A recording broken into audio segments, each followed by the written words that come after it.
All right, this is the third passage, so let's read the blurb. The passage is adapted from Catherine Clabby, If Not for Plants, Could Rivers Bend? 2010 by Sigma Chi, the Scientific Research Society. All right, so let's read the first paragraph and see what this is about.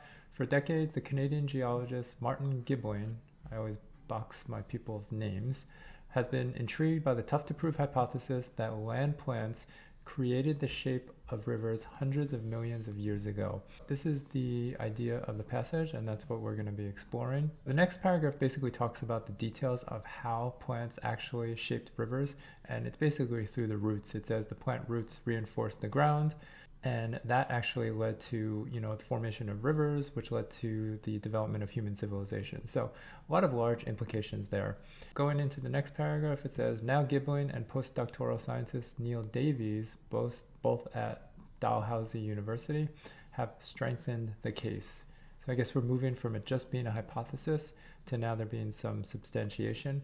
How did they do that? It says they compared a much improved plant fossil record with the evidence of how the rivers changed long ago.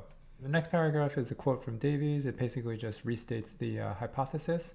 And then from line 22, we're going to start looking at sort of a general historical survey, starting from the Cambrian period, which I'm going to circle just to keep track of time, which was about 500 million years ago. What happened then? It says that rivers were very shallow but wide things, almost floods that allowed the rainwater to wash from largely barren, solid ground to sea. Deposits left behind were preserved as sheets of coarse grains, and some of which suggest that the rivers were 1,000 or more times as wide as they were deep. Moving down to line 33, they're moving ahead in time. It says, at the time separated in the Silurian and the Devonian periods, that's 420 million years ago, the picture in sedimentary rock changes. So what's the difference between the Cambrian period and this period? It says, the blankets of unconsolidated sediment found in earlier river deposits appear less frequently, and it happens just as evidence of land vegetation with root system also expands in the rock record. So I think when they say unconsolidated sediment in line 36, that's probably similar to what they're talking about in line 27, the sheets of coarse grains, which kind of characterize the Cambrian period. From line 49, it makes it a little bit more clear. It says, more complex and diverse river remains emerge. So we're starting to see that rivers are developing, including more traces of mud, I guess in contrast to the unconsolidated sediment. What was the cause of that? Due to the enhanced chemical weathering that plants assist. In other words, plants, they're saying, help chemical weathering, so you get these smaller size grains, samples of organic remains, and then the shapes start to change as well. So basically the Silurian and Devonian periods are the start of the change in rivers where the, I guess the rocks sort of become more like mud and smaller size grains, and also the rivers start to take shape. Starting in line 52, they also talk about there's also variation that appears to be related to the local climate. So this is just another point about the formation of rivers. It says, before the plants evolved, it didn't matter if a river was in a polar region, temperate region, or an arid region. They all looked the same. Later, you find differences. Starting in line 59, we're told what Davies and Gibling actually did. So it says they reviewed 144 published reports describing river sediment preserved in the rock record, dating from the Cambrian to the Devonian. And they also visited 34 spots themselves. Lastly, they scrutinized experimental results. So it looks like they did a lot of work to kind of back up their theory. And the next paragraph is going to give us some details about one of those findings. It says one laboratory finding that impressed them was St. Anthony Falls at the University of Minnesota. What did they do? It says they basically set up this tank with vegetation and alfalfa sprouts. And what happened was the alfalfa sprouts transformed a channel that flowed between multiple sandbars into one that self-organized into a single thread channel, which by that they mean it probably started to resemble a river. The explanation for that is given in the next paragraph. The strength of the roots was enough to completely change the whole pattern. Here's where they say it more clearly. That generated a meandering river with banks that migrate and are erosion resistant. In the next paragraph, we have this guy named Dov Korenblit, and he basically just backs up what Davies and Gibling have done. He says, they've expanded on the evidence that the biotic and abiotic, meaning life and not life, features influence one another. And then he says, their findings may be considered a significant progress in the comprehension of one of the most critical phases in the coupling between physical and biological processes on Earth. So he's kind of using their results to make more of a generalization. And then the last paragraph and the last quote is basically talking about what they're going to do in the future. It says, they are not done. They want to explore whether any of the periodic mass extinctions might have affected the shapes of rivers. So now they want to look at mass extinctions and how that also affected shapes of rivers. So it looks like they're doing the same thing. And then they're looking for literature from the Permian period when plant life was wiped out. If we're going to annotate our passage, we can do it sort of paragraph by paragraph. Let's go back and see. In the beginning, I would just say that this is the introduction of the hypothesis. So that's all I'm going to write. And then lines 5 to 10 is sort of, you can say the explanation or the mechanism, how it actually happens. In the next paragraph, it basically talks about how now it's not just a hypothesis, but there's actually evidence. So I'm just going to write evidence. Then I would say starting in the next paragraph, line 23-ish, we're sort of following the chronology. So I'm just going to mark it as the different periods that they're talking about. So this is the Cambrian period. And then in line 34, we're talking about the Silurian and the Devonian period. And I'm just doing that because basically in this part of the passage, we do kind of follow the chronology. So in the paragraph starting on line 52, there's some talk about relation to climate. Just marking that down in case one of the questions asks about climate. This is really the only place in the passage that they talk about it. And then starting from line 60, they actually talk about what they did for their research. Line 66, they focus on this one example of alfalfa in a tank.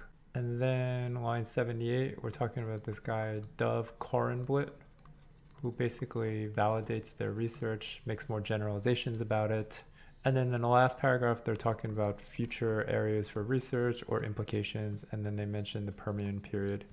That's basically all I would do. And, the annotation really shouldn't take you more than like 30 seconds. So once you have your passage marked up and annotated, now it's time to go to the questions. Question 22. The primary purpose of the passage is to... So before looking at the answers, we started out by introducing a hypothesis, and then the rest of the passage talked about the evidence for it and then some of the implications of it. So looking at the answer choices, we'll go through each one. Choice A, evaluate the outcomes of a study that appears to synthesize two competing explanations of how rivers form. Really, in the passage, we were only given one explanation. That's, the idea that plants influenced it. So it's not two competing explanations. So A is not going to be right.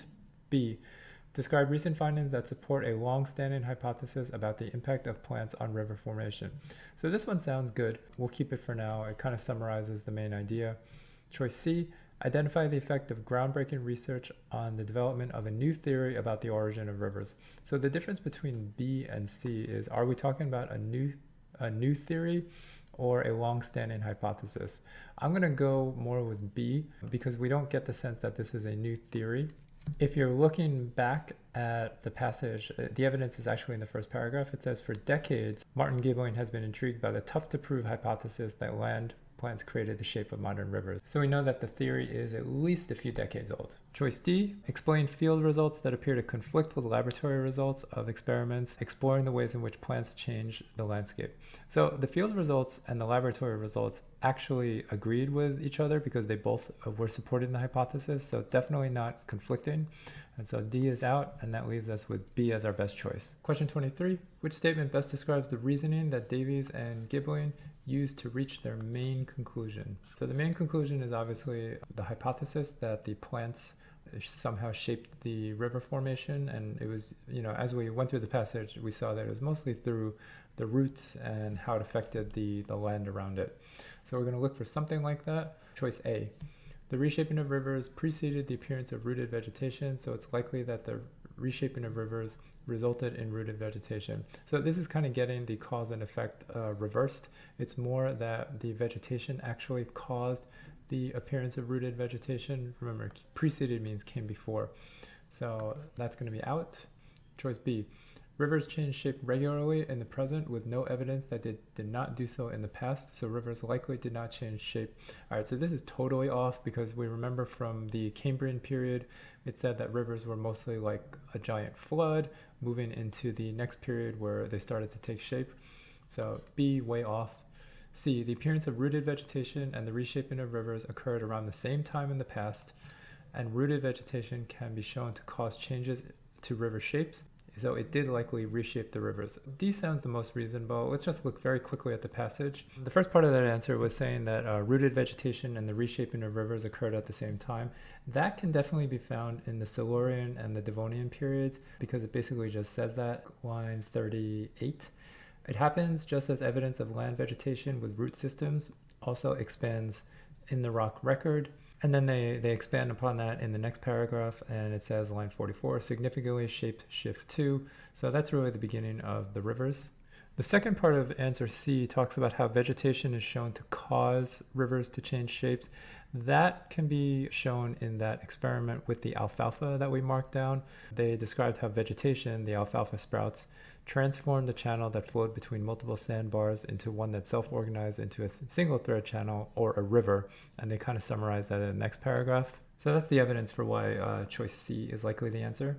Choice D, while there's no direct evidence that rooted vegetation existed in the past, there is evidence of an effect of this type of vegetation, so it likely did exist. That definitely contradicts what they said about the Devonian periods, because that's when rooted vegetation started to exist. So D is totally off when they say no direct evidence, and that leaves C as the best choice.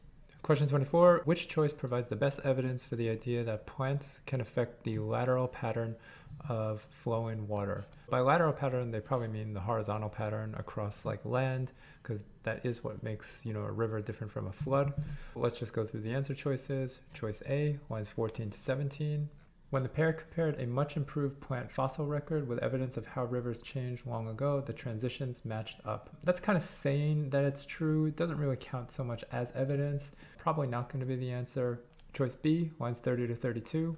There's probably nowhere on Earth where rivers formed the way they did before vegetation. Not really making clear the relationship between the vegetation and the rivers, just saying that there's some type of relationship between the two. So A still is probably better than B. Choice C, 54 to 56. As before plants evolved, it didn't matter if a river was in a polar region, a temperate region, or an arid region, the rivers looked the same. So really nothing to do with plants here. We're just talking about regions and climate. We'll cross off choice C and choice D, 68 to 73. 68, it says, working in a tank, researchers there described how vegetation, in this case alfalfa sprouts that were allowed to germinate on banks, transformed the channel that flowed between multiple sandbars into one that self-organized into a single thread channel. Here we do have what they're looking for. It's saying that vegetation, specifically alfalfa sprouts, actually did transform the channel.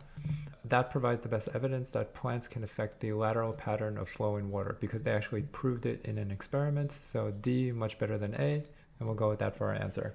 Question 25. The passage most strongly suggests that there's a relationship between the presence of plants near rivers and which characteristic of those rivers. 25 and 26 should be done together. Let's glance through the answers real quick to see if we can eliminate any.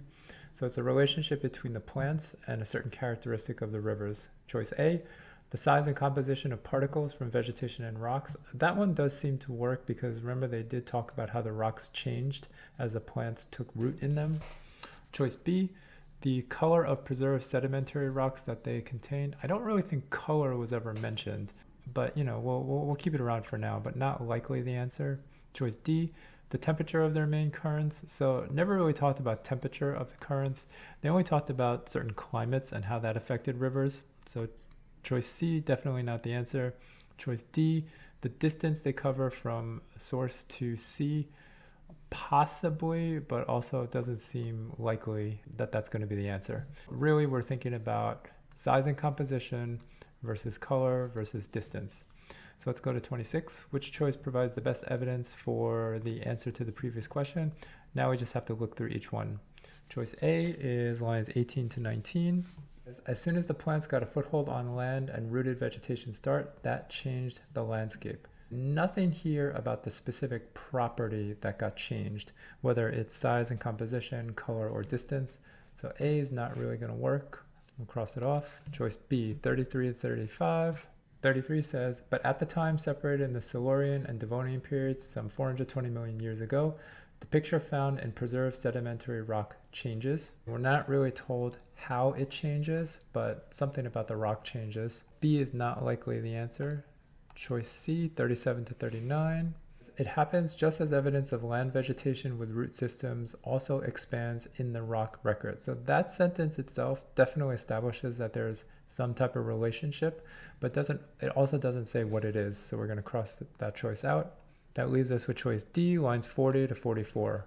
In addition, more complex and diverse river remains emerge, including more traces of mud, probably due to the enhanced chemical weathering that plants assist, smaller size sand grains, and samples of organic remains. So yeah, we have plants, and then we have comments about smaller size sand grains, also more traces of mud. So that definitely backs up choice A, that there's a relationship between the presence of plants and the size and composition of particles from vegetation and rocks. So we'll go with choice D, and that's the answer.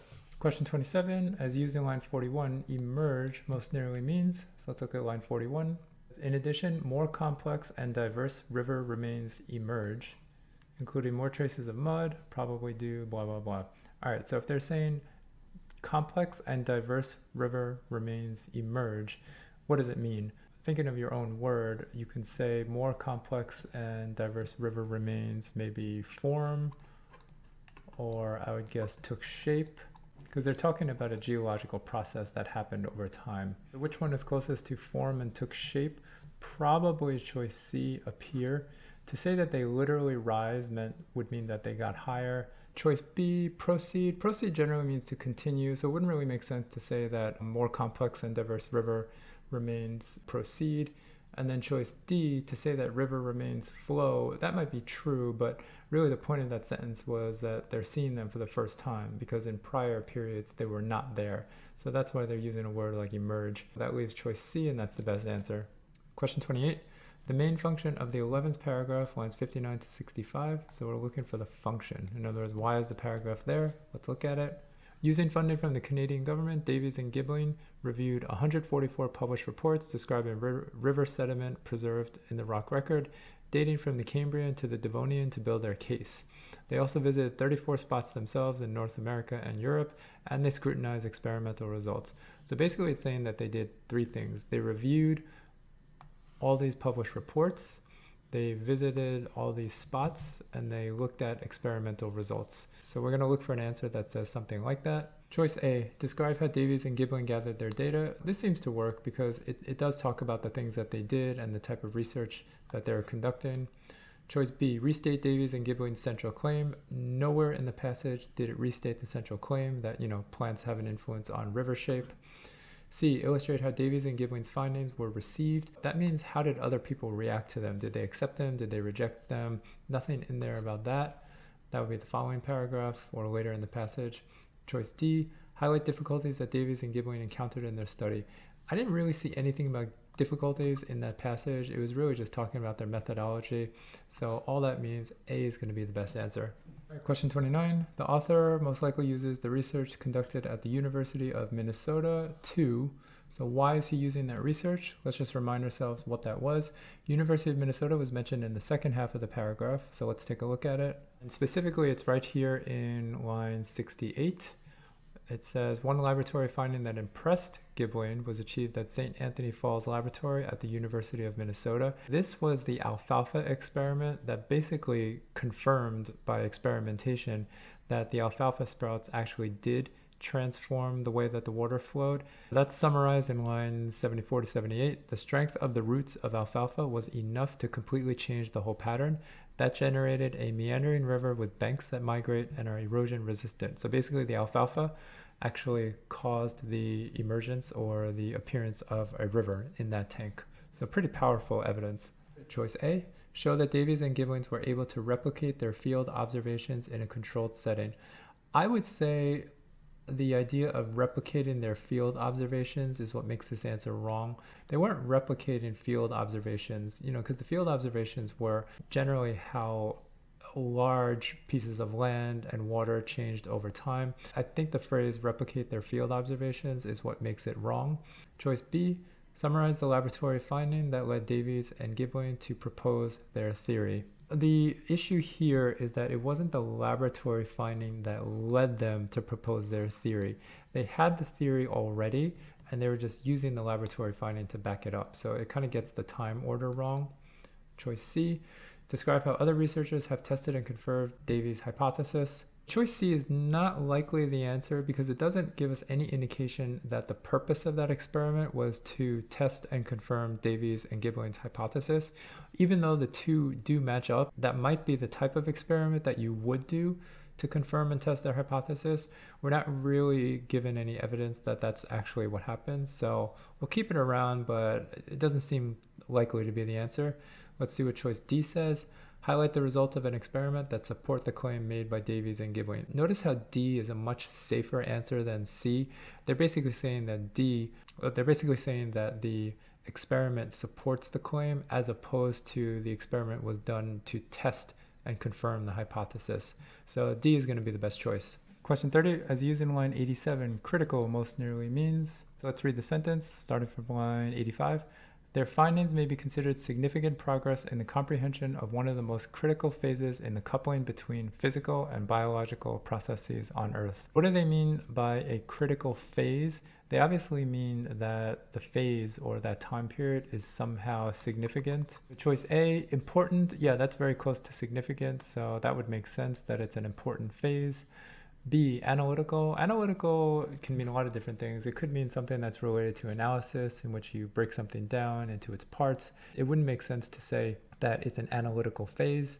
Negative phase doesn't make sense because they're not saying anything bad about it. Urgent, it's something that is pressing or important and requires immediate attention.